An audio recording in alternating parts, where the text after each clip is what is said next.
le plancton est comme si le plancton sortait de la Suisse. C'est le cri d'une commerçante dans un marché de Yaoundé.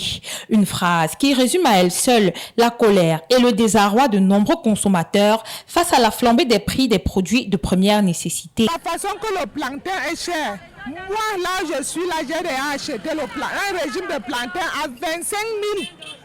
À 25 000, quand tu viens couper même ici, là, on vient t'insulter, les femmes de maison viennent t'insulter comment tu es cher. Oh, toi aussi, tu veux récupérer ton argent et avoir même 500 de bénéfices pour aller nourrir aussi ta famille.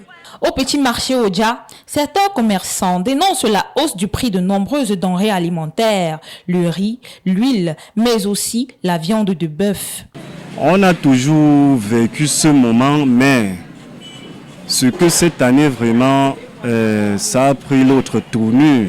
Mais c'est maintenant nous les bouchers qui subissons sur le terrain parce que au niveau du marché, nos frères qui amènent la marchandise, surtout les 10 derniers jours du mois de Ramadan.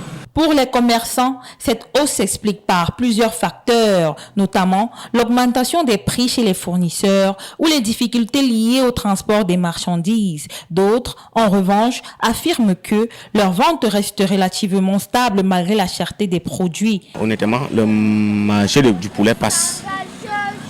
Il est cette vrai et aussi des jours où c'est dur, c'est mort. On ne se plaint pas vraiment, ça passe. Comme depuis le matin, j'ai pris 40 poulets, il me reste pratiquement 12. Donc ça veut dire qu'un peu, on se défend. Une situation qui pèse lourdement sur le pouvoir d'achat des populations. Face à cette réalité, de nombreuses familles sont désormais contraintes de réduire leurs dépenses ou de modifier leurs habitudes alimentaires pour pouvoir joindre les deux bouts. Les choses coûtent tellement cher et il n'y a même pas d'argent dehors. Tu vas arriver, on va te demander d'acheter un seau de pommes par exemple.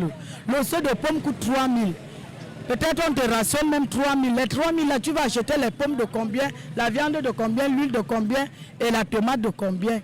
Ça ne donne pas vraiment. Moi, je n'arrive même pas à joindre un seul bout, pas deux bouts, avec tant de bouches qu'il y a à la maison. En attendant, dans les marchés de Yaoundé, les consommateurs continuent de s'adapter tant bien que mal à cette vie chère, tout en espérant des mesures concrètes des autorités et des producteurs pour améliorer les conditions de vie.